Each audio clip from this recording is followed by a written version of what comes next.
bright light pours into your house and you're terrified now. Strangely, everyone that lives on your street, their garbage is flowing into your house. This nasty, stinky garbage. What did you do to deserve this? You didn't do anything. There's so much garbage now in your house that you can barely breathe. Life, as you know it, is dwindling out due to a strange phenomenon you can barely explain. Now that is an extreme picture that I've painted, but this behavior is similar to how we treat our oceans. We carelessly pollute with no empathy for the creatures in it. Pollution can be traced back nearly 40,000 years ago with some of the first human settlements. Archaeologists have found that piles of discarded hand tools have been left at these sites. So humans have a long history of leaving messes behind. Issues we need to address are what types of pollution we are responsible for, how it negatively affects the ocean, and what we can do to point our society in the right direction to ensure oceans are clean and can thrive for generations to come. So let's first assess the damage. Early civilizations made it common practice to dump human waste in nearby rivers. This dumping caused massive outbreaks of disease such as cholera. However, this realization didn't come about until the mid-19th century. In Chicago, birthed the first sewage treatment and water treatment facility, which was quickly followed by other metropolitan areas. This major breakthrough caused urban populations and industries to soar. So now this introduced a whole new era of pollution, industrial pollution. Sadly enough, we still combat this today. Industries all over the U.S. were dumping their byproducts, which eventually made its way to the ocean. An example of this is a company called the Metrose Chemical Corp, which dumped a pesticide into the city sewer for decades. This resulted in a 17 square mile patch of the ocean floor that was contaminated with harsh chemicals. You may also be familiar with oil spills. Over 25 years ago, an Exxon oil tanker struck a reef and spilled 11 million gallons of oil off the Alaskan coast. This polluted more than 1,000 miles of coastline and killed hundreds of thousands of animals and marine life.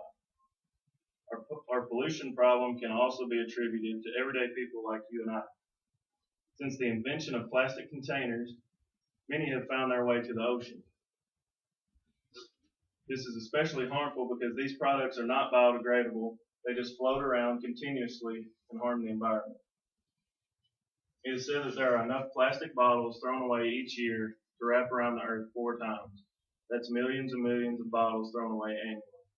It is estimated that if we would recycle these bottles instead, we would save 1 billion gallons of oil and 40 million cubic yards of landfill space. So besides the obvious contamination, how is the ocean life affected by our dirty waste?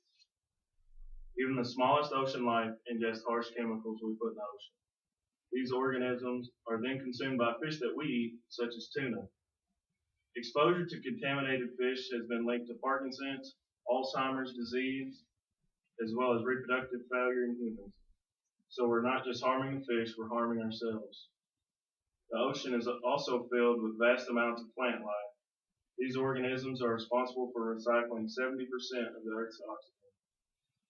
We can expect this number to decline because more and more of these reef systems that used to be teeming with plant life are now dead. But that's not all. We aren't the only species that rely on these organisms. There are many other organisms that rely on them. Hopefully now you can see the trend I'm getting to. Our pollution causes a chain reaction through the ecosystem. It is our jobs as the Earth's superior species to correct this problem. So how can we do this? Throughout the U.S. history, certain laws have been placed to get a grip on pollution. Examples are the Clean Air Act and the Clean Water Act. However, these bills are decades old and still pollution is a problem. We must change our way of thinking as a whole. For years, the oceans have been treated with an out of sight and out of mind mentality. Well, this isn't the case. As I've already explained, we're polluting ourselves along with our planet. Some big things we can do to help are to be avid recyclers. It isn't too hard to get in the habit of recycling, and it can do wonders for our environment. Also, increase awareness. We get so caught up in our day-to-day lives, we forget about the big picture. Lastly, don't be a sideliner. If you see someone polluting, report it or point it out to them about their harmful ways.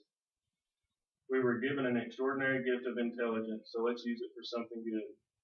We should be the guardians of Earth, not its cancer. Thank you, guys.